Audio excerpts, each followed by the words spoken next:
Hi, fourth graders. Today is Thursday, January 7th. I keep wanting to say December.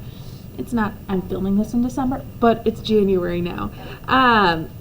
We're going to get started right away on what you need to be doing. The first item in your packet that you need to be doing is your common features sort. Looking at nouns versus verbs. Nouns is a person, place, or thing. Verbs is like an action, something you do. So we have nouns, and adjectives, which are describing words. So nouns, person, place, or thing. Verb, action, adjective is a describing word. So you're going to cut these out and sort these words based on what they are. I'm going to read the words for you. Explore. It's like if you go explore, something you do. I'm trying to read it through the back. It's hard. Inhale. That's when you breathe in. Hopeless. So I could say my dog is hopeless. I'm describing him that way. Lively. No, my dog is lively. He runs around the house all the time. Notebook. That's a thing. Parade. Perfume. Refuse. Sunshine. Uncage. Unwise. Useful. Okay, so cut those out, sort them into their various categories. And then next is context clues. So you have this sheet here, it's two-sided, with some context clues questions. So, context clues is where you use the information around something to better understand it. So usually it's like a vocab word, and you might not know what that word is on their own, like frequently.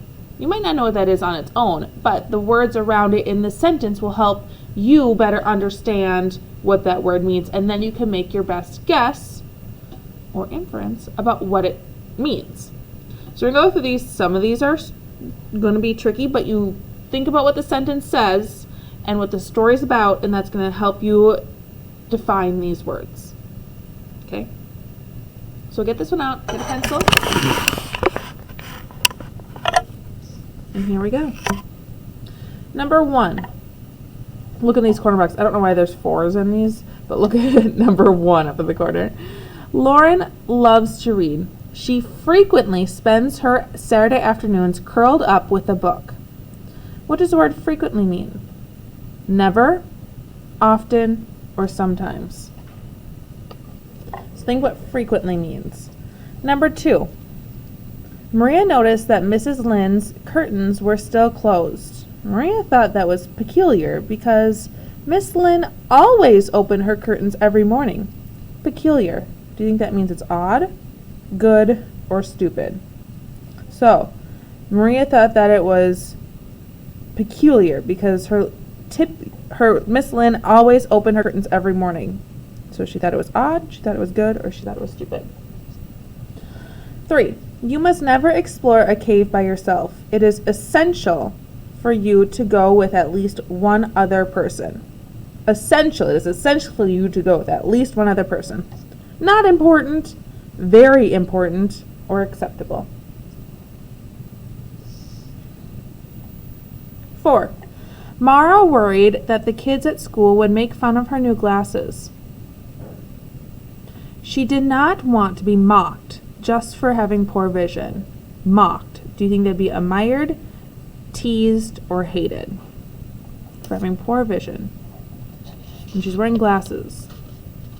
Flip over.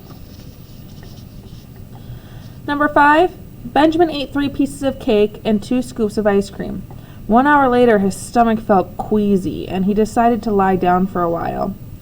The word queasy means A, better, B, empty, or C, sick. So his stomach felt queasy. 6. Mom spent all day working in the garden. She felt weary and just wanted to go to bed.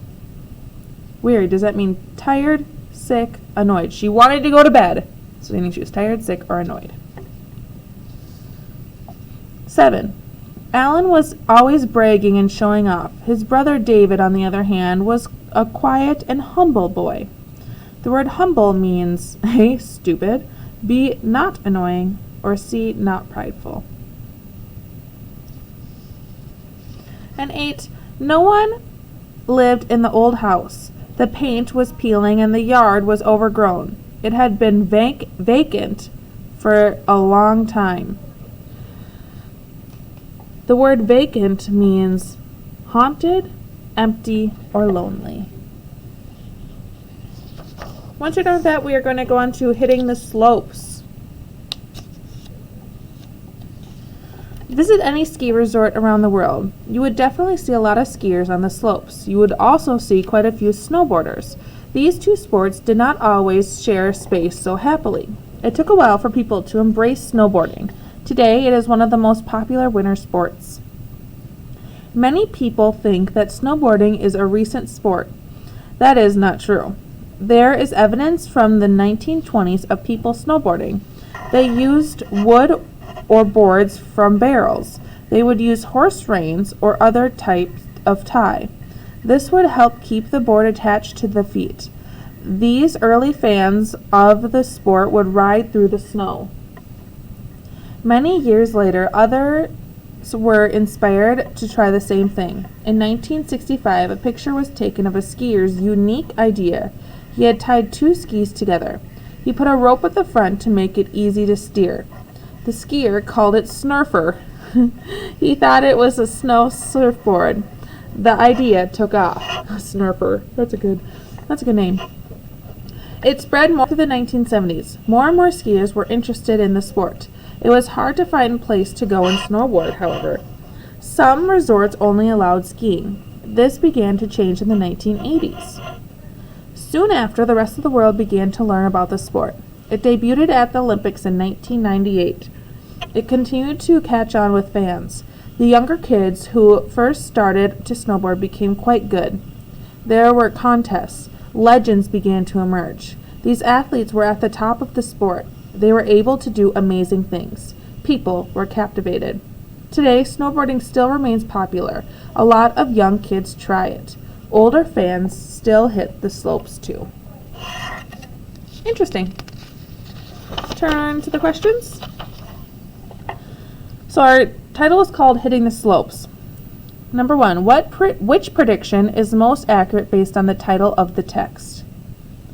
A, the text is about snowboarding. B, the text is about skateboarding. C, this text is about water skiing. Or D, this text is about surfing. Number 2, what is the author's purpose? Why did the author write this? A, to compare skiing and snowboarding. B, to share facts about the life of a famous skier. C, to teach people how to snowboard. Or D, to share the history of snowboarding. 3, which statement reflects a prior experience related to this text? So what is something that could relate that someone has lived through and done? A, I hate the snow. B, I took lessons and went snowboarding last winter. C, I played soccer in 2nd grade. Or D, I want to visit the mountains. 4, how is this text organized? A, a comparison of snowboarding and skateboarding. B, chronological history of snowboarding. So like this is when it first was invented. This is when it first became a board. This is when it was called a snurfer. This is when it got in the Olympics. Is that how this was? C, a list of steps on how to get up on your snowboard. D, a chronological history of the sports in the Olympics. So it's talking about all different sports in the Olympics. 5, what is the main idea? What is this story mostly about? A, snowboarding is becoming more rare, like it's less and less popular. B, snowboarding is a popular sport with an interesting history. C, snowboarding is too dangerous to try. Or D, snowboarding is a secret to most people. And 6, why is snowboarding popular? A, young kids try it. B, older fans enjoy it. C, most ski resorts allow it now. D, all of the above.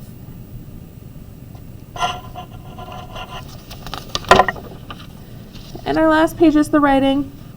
So this text describes the history of snowboarding. What are your opinions on the sport? Would you like to try it? Why or why not?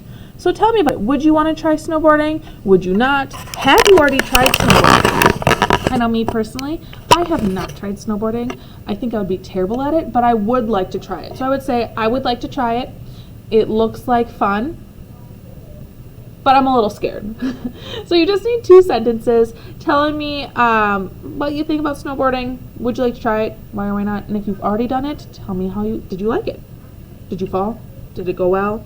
My only issue is I'm really scared of heights, and I'd have to go up on like the ski lift up to the top, and that scares me. So I think I'd want to try on like the bunny hill and not anything too high. Anyway, that's all that you need to do for today. If you're needing more help, just let me know and I'll help you out. Have a great rest of your day. Bye.